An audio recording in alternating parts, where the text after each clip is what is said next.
Facebook says we're live, so all systems are a go, which is great. Let me get everything kind of set up here. I'm having issues with social media again. Um, okay. I want to be able to follow along with the comments, so again.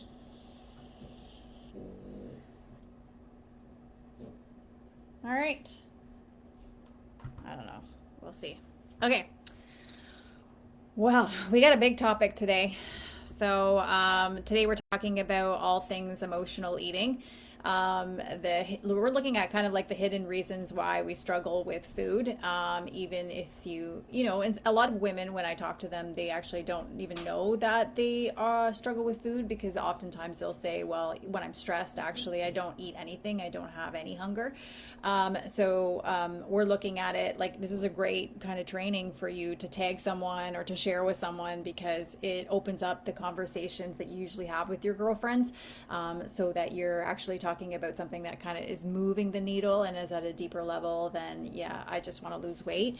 And it's really having a conversation on how you can support each other on an emotional level, because weight loss is an emotional problem. We often think it's like about shakes or about supplements or about a gym membership or a meal plan, but it's actually an emotional problem.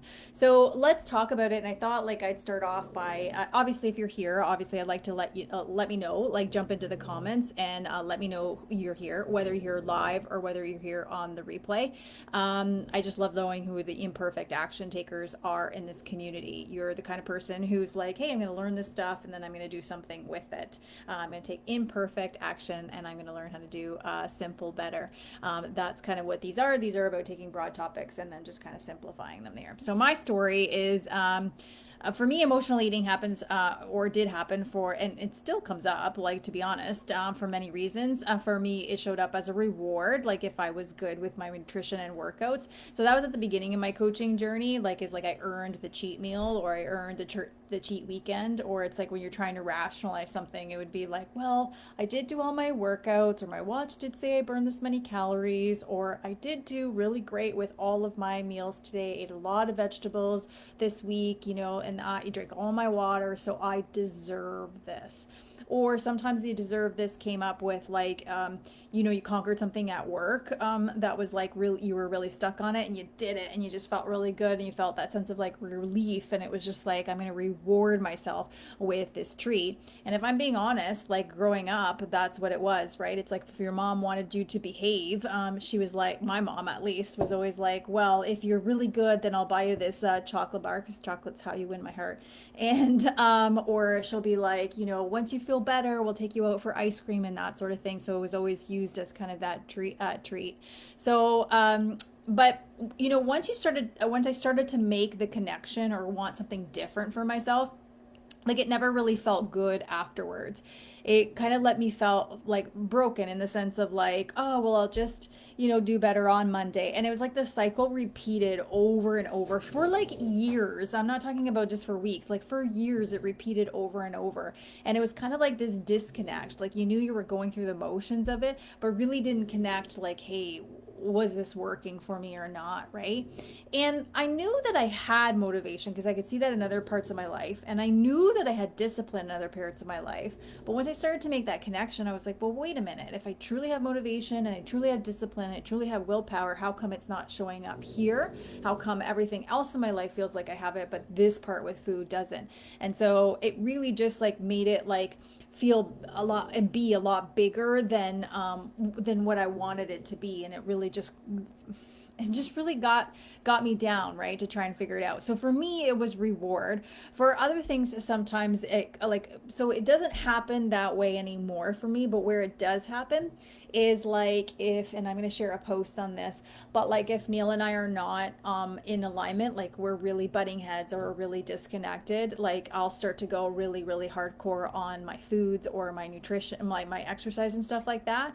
And really I'm just displacing, this feels out of control, so I'm going to try and put more control over here. But then the rebound effect of that is always kind of emotional as well. So So emotional eating isn't just about stress, right? For some people it is. If you're stressed, you eat more. For others, it's like they have no hunger or they like don't eat at all. But it comes in many forms, right? It comes in the form of stress, anxiety, sadness, boredom, grief, or loneliness. It can come for celebration or reward, procrastination or avoidance, guilt, frustration, or even exhaustion. Comfort too. It could be from like a distraction or like alleviate boredom. And I get that one from a lot of women too in the afternoon. It's like they're task switching and they're trying to do like more of like a task that's like a little bit more boring. And so it's like, oh, I'll just go look for a snack before I get to this boring task. So it's important to understand that emotional eating doesn't always look like a binge, but every binge is emotional. So when it comes to emotional eating, it's getting curious. How is this emotional eating serving you? What are you using food as a replacement for? And those are really two great questions to explore. So as you move on through the rest of the week, take it on as a 7-day or a 14-day kind of challenge or commitment to yourself to be like, to getting curious. How is emotional eating serving you? Because it is serving you, even if you don't want to be doing it. And what are you using food as a replacement for? Those are two questions every time you eat that would be really great to ask. So once the association is made in your brain, it takes kind of repetition to kind of rewire our brain to make a different association. The visual I always have with that is like you're walking through a forest and there's a path and it's worn down, right? So if you're constantly going for food when you procrastinate or when you avoid or when you feel guilty or frustrated, or like me when you're reward or distraction or that sort of thing, when you're going to food for that, think about like that path, it's worn down. So every time you feel that feeling, you're going through the same familiar path, down the same familiar path, right? And so, and you think about it when you're in the forest, right? It's rare would you ever create a new path. You would constantly do the worn out path that was there. It's easiest, it's familiar, it's comfortable. You can trust that, right? And it's the same thing here, right? It's so if I'm always bored or whatever and I go to a certain kind of food or I overeat, for example, it's that same worn path. And so that path is kind of like a metaphor for your brain. It's the path that's in your brain. It's like, oh, you feel this thing. Remember the last time you did it? You felt that way. You did this and you felt a lot better. Let's go do that thing. So it's like, okay, we need to start creating new paths in our brain to make different associations. So let's take a look at tired and bored, because they're not the same as being hungry, obviously. And that's my French bulldog. He's got attitude today, if you're new here. So true hunger has physical symptoms, where emotional eating, for the reasons like you're tired, you're bored, you're cooped up, you're stressed, or even a habit, is just getting something that's emotional. So often emotional eating comes with something specific versus hunger is anything goes, including what you plan on eating. So when I work with my clients to decipher, why they're eating, the reasons, like, is it a hunger? Is it a craving? Is it a habit? Is it emotional? Is it because they just want it, for example, or that sort of stuff? When we're looking at that, it's like I'm looking at, well, what did you end up eating? Well, what was around you, right? So they're like, oh, well, I had made like chicken and rice and vegetables, for example, and I really enjoyed that yesterday for dinner, but I didn't eat that.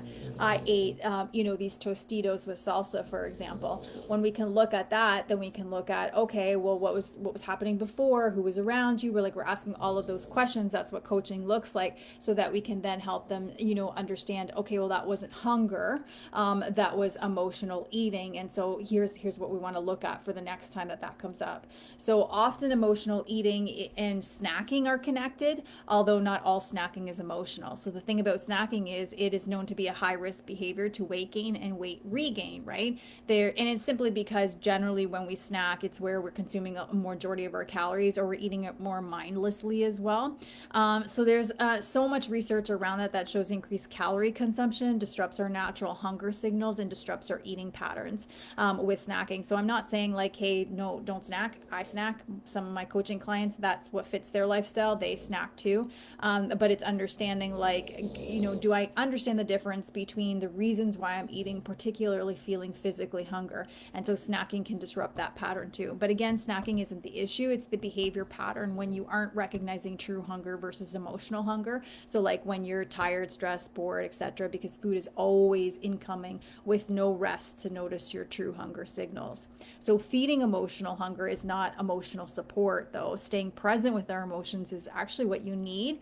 But I gotta say, like, that's really hard to do, particularly when you're like, I don't have time for these emotions. One, I don't know how to unpack them. I don't know what to do with them, and they feel really hard, right? And number two is like, my life is busy. It moves from one thing to the next. I don't have time to sit in this space here either, right? So it's really hard to, so it's easier to kind of feed your emotions, to kind of be like, I need to ignore it. I need something to soothe it. I need something to move me away from it or distract it, versus being present in those emotions. So we just touched on physical hunger versus an emotional eating. We touched on snacking too. So what about cravings, right?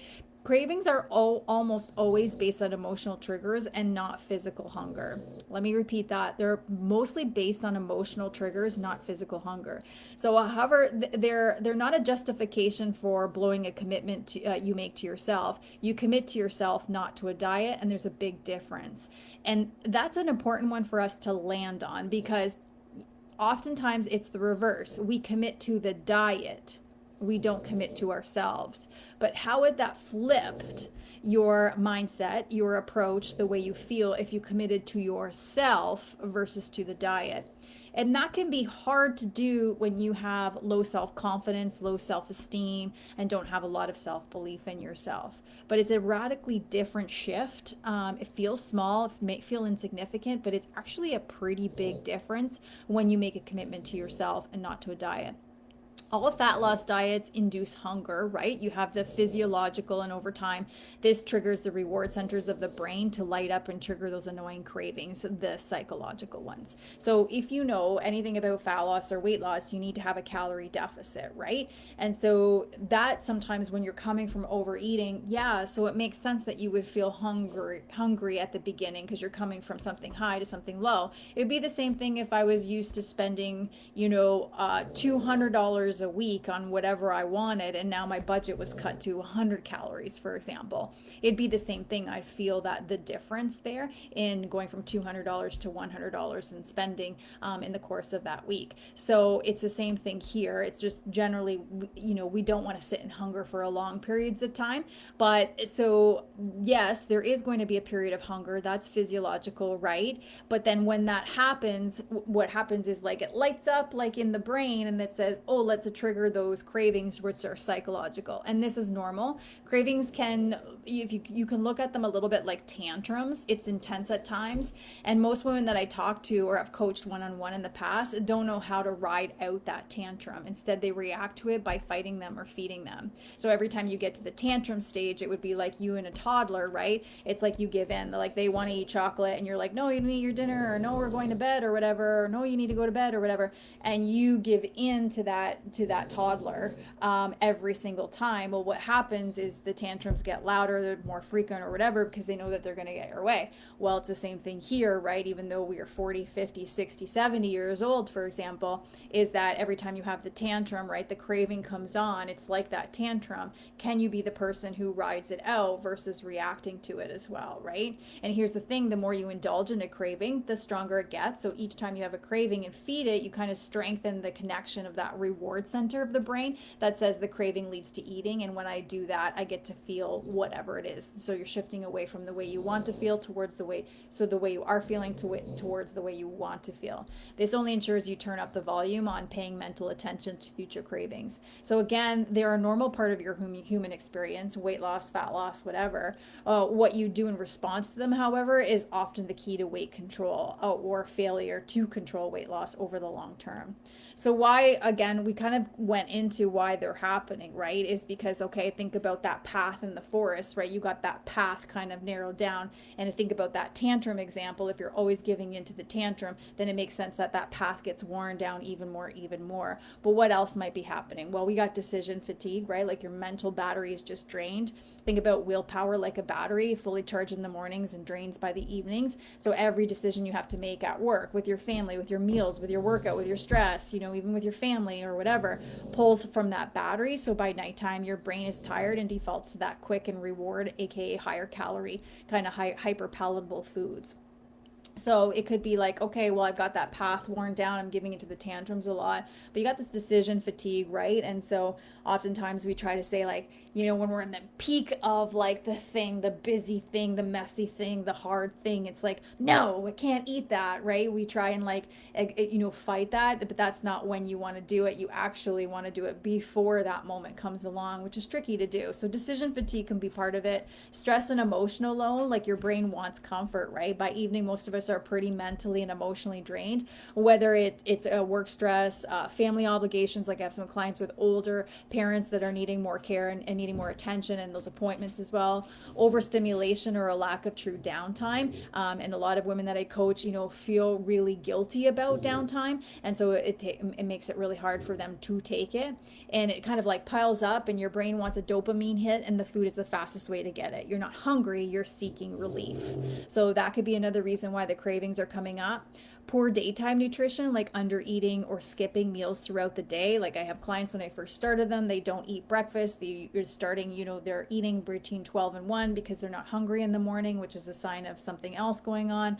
Or it's like, they're trying to fast, for example, but that can also lead to the increase of the cravings. So whether intentional or not, if you're under eating or you're strict too much during the day, you're skipping meals or eating too little, not eating enough protein and fiber because that keeps you full, or maybe you're just like using a lot of caffeine to kind of push you through the day, that can suppress your hunger. It's not a discipline issue, it's your body trying to get what it was missing all day, right? So that leads to more cravings. And then you got your environment and your habits, right? Like the end of the day treat pattern. For some of you, it might not be end of the day, it might be the Friday night, it might be the Saturday, the weekends. For many people, it's about the habit. So I watch TV, and when I watch TV or I watch the show, I always have a snack. Just like when you go to the movie theater, you have the popcorn.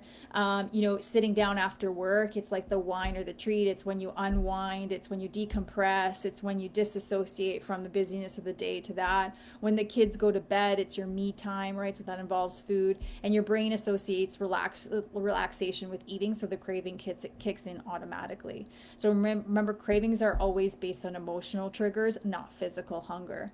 So then what you've heard me say over and over again is every behavior is an attempt to solve a problem. So the key truth I teach my clients, every behavior is an attempt to solve a problem. So take eating because you're angry, you eat to feel better, you want to shift from anger to comfort, but food doesn't solve the anger, it just distracts you from the moment. And then guilt sets in, creating an endless cycle. It's like robbing Peter to pay Paul, solving one problem but creating another.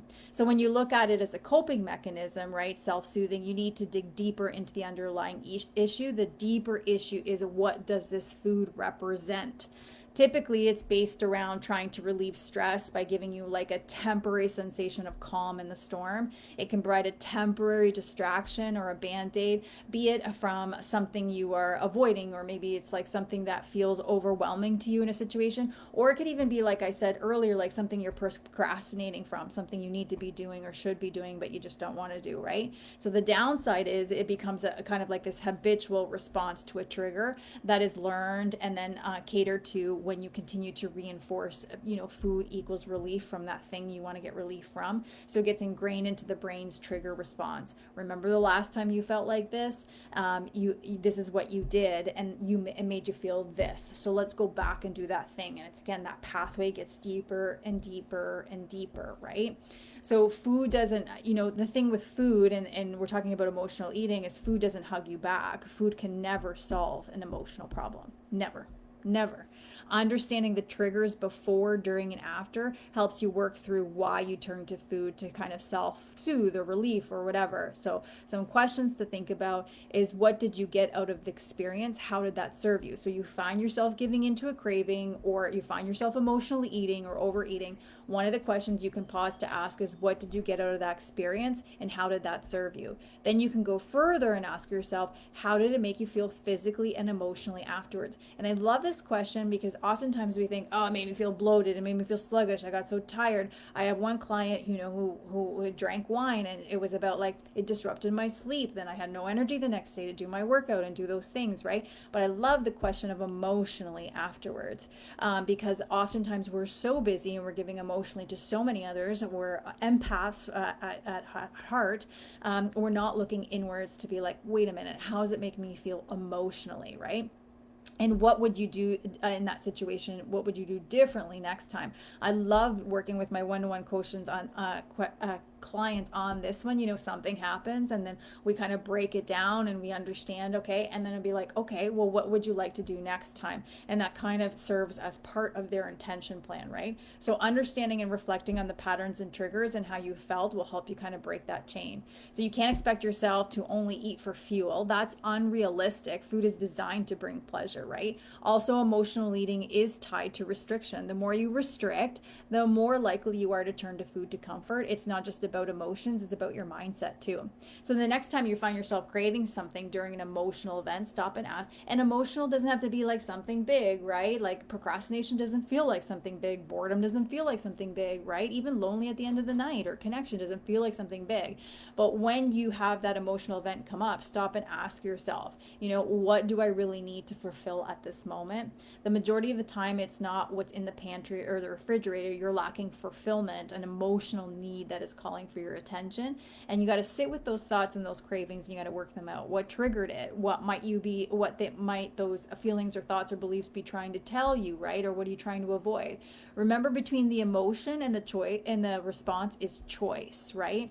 Like, it's like when you teach your kids, right? You say like, well, you know what I mean? Like, they get angry and then all of a sudden they want to like punch their little sister, for example. It's like, wait a minute, you're teaching them how to pause and then to choose differently, and you're helping them anticipate what could you do next time when you feel like that. But you're also looking at, how did you know you were hangry? How did you feel it? What were you sensing? And that sort of thing. So between the emotion and the response is choice. It's freeing when you learn to recognize the difference and you're able to separate your emotions from food. One of the biggest things I do is when I have an emotional load and I want to turn to emotional eating, or I want to turn to that, is I will go to the bathroom and I will lock the door and I will just sit on the toilet. I will wash my hands and I will unlock the door. And sometimes that's just enough space for me to make a different choice, right? When I worked in an office, I would often get into balancing poses like dancer's pose or tree pose or what have you. So it takes a little bit of work or concentration to get it into that balancing pose. And it was enough to, between the emotion and the response, it was enough to give me the choice in there. So when you can recognize those patterns and empower yourself by choosing a different response, you not only learn to deal with that emotion, but you're ultimately, you'll be free of emotional eating in some sense. So why willpower and motivation don't work? So eating can be a way your body kind of expresses itself, whether that be distress or not. If you find yourself obsessing over food or eating too much or too little, relying on trigger foods, your body is sending signals. Emotional eating isn't just about willpower. It's about using food to, like, let's say, calm or distract or distance yourself. Or some clients recently have said disassociate myself, make food more than just fuel, seeking a comfort in a predictable or undemanding way, right? Because your kids demand a lot of you, your boss demands of it, maybe your husband demands it, maybe your dog does, mine does, so it's undemanding in that way. But demonizing, like making it like bad, emotional eating only fuels shame and that restrictive cycle that leads to binge eating or overeating. So thinking I was good today because I didn't eat emotionally can also just be as harmful as I was bad because I did. So when we label food choices as right or wrong, we set ourselves up for guilt. Labeling food good or bad, or calling yourself good for eating healthy and bad for not eating healthy, worsens your relationship with food and yourself. So when you categorize food this way, you may start to see yourself as good or bad based on what you eat, which can lead to like an unhealthy obsession with eating perfectly. And if you tie your self-worth to your eating habits, it can kind of hurt your self-esteem and lead to body dissatisfaction, both of which are known risk factors for developing eating disorders at the very least, and again, worsening your relationship with food. So these food labels undermine these kind of food labels that you have, like this good, this bad, right? Undermines your goal of overall well-being, increases your stress around food, which, as we know, often contributes to a repeat cycle of emotional eating. So, what do we want to do instead? So, instead, we want to remove the judgment, right? And focus on awareness. Kind of practicing being more neutral in the mindset around food, which takes, again, practice. Permission to eat means that it all fits, it works, but that doesn't mean that quantities don't matter or frequencies don't matter, right? So, when you always hear like people, and even I talk about, it's like you can eat anything or everything. It's not, we're not doing it all the time, every day, right? Frequency does matter, and the quantity does matter as well. The goal isn't to never eat emotionally, it's to understand why it happens and to kind of create the balance. If you're looking for balance, then the question is this the balance that you need to be looking for, right? Versus like, it's called balance when I overeat on the weekends and then do really well Monday to Friday. Often when I talk to women, they say, but I really love food, right? Do you really love food, or do you love the escape, right? Do you love the feeling that going to the food? Because I got to tell you, if you really love something, if you're really, in love with something, you would do it differently. So, do you really love food, or do you love the escape or the feeling that comes from doing the thing? All right. So, we can question that. If you travel to a place you love, you wouldn't stay in the hotel room. If a long distance friend visited you, would you scroll on your phone the whole time? And if you had a deep conversation with someone, would you watch TV? Probably not to any of those, right? But when we eat, we often distract ourselves. We're watching TV, we're scrolling on our phones, we're rushing through meals, we're multitasking. That's not love, that's escape, right? True love for food means being present with it, savoring it, and eating slow. And is it a food addiction? So many women feel addicted to food, especially sugar, and here's why. The more you do it, the more you feel like you need it, right? We talked about those pathways in the brain that, I gave you that kind of path in the forest, that whole idea, right? You seek a bigger hit over time, more sugar, more frequency. The less fulfilled you feel, the stronger the cravings. It's not an addiction in the traditional sense, it's like an emotional cycle. And there's this idea of the control trap, right? Because most women try to fix emotional eating by controlling food even more. But control leads to restriction, restriction leads to cravings, cravings leads to overeating, and then the cycle repeats. So instead of doubling down on control, the real work is understanding your emotions, your triggers, and your deeper needs. Now, final thoughts, right? This training isn't about fixing emotional eating overnight. It's really just about awareness, noticing when emotional eating happens, asking yourself what you truly need, and shifting from shame into curiosity. So when you understand your triggers, you can choose more empowering ways to take care of yourself without guilt, without restriction, without falling into the cycle over and over again. So that was a lot to kind of unpack in today's training before we kind of conclude, right? I shared my story of a reward. I gave you lots of examples on how it might be showing up for you in your life, and 2 powerful questions to kind of ask yourself. We also looked at cravings, and we looked at understanding that cravings were an emotional trigger, not about physical hunger. And we looked at why that is. We looked about the reward center in the brain, right? And we looked about those pathways, but we looked at about 4 different reasons as to why cravings might be showing up. We talked about decision fatigue, stress and emotional load, poor daytime nutrition, and environment and habits. And then we looked at this idea that every behavior is an attempt to solve a problem, which really gave us the baseline for like some really great questions to ask yourself as well. But it really gave us a baseline. Well, are you really addicted to food, or are you addicted to the feeling that it gets you from eating, the relief, for example? We looked at why willpower and motivation don't work. And then we looked at, this idea of like, I really love food, and the idea of, I'll just control it more. So as always, I always love knowing who the imperfect action takers are on this training. So pop into the comments and let me know you're here. But also I would love to know, well, what hit home for you? Like, you learn this. Now, what are you going to do with it? What's the imperfect action that you're going to take as a result of learning what you did today?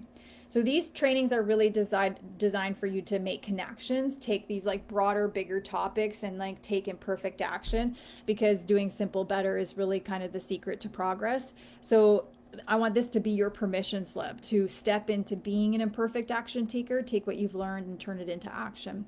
So these trainings, I hope that they're valuable for you. It's one way I support women like you, but I do one-to-one coaching with women. That's where the real shifts happen. Why? Well, because it's customized to you and your lifestyle and your needs. And it's not just weight loss, it's health too. It's looking at how do we simplify nutrition to make it work for you. What are we doing with exercise, stress, and sleep habits? And we want it to do it in a way that not only manages your weight, right? Because it's not just about weight loss, it's about maintaining it, but also supports your hormones, your energy, and your digestion. And that it's sustainable overall. And it can't be sustainable at all without the mindset. And the reason why I only take on small cohorts at a time is because of the high level of accountability that comes along with it. So it's not just the accountability, it's the structures, the tools, and everything kind of laid out. So if you're like, okay, this training was great, but I am not very good at piecing it together or holding myself accountable yet to put the pieces together, then you might want to, one, jump into my DMs and let's talk about your goals and see if one-to-one coaching is something that would be good for you. But if you're like, that feels too scary, I'm not really ready yet, I'd encourage you to go the guide tab at the very top. And when you do that, what you'll find is you'll find the stories of other women that have felt exactly the way you feel, but said yes to coaching and kind of the shifts that they made.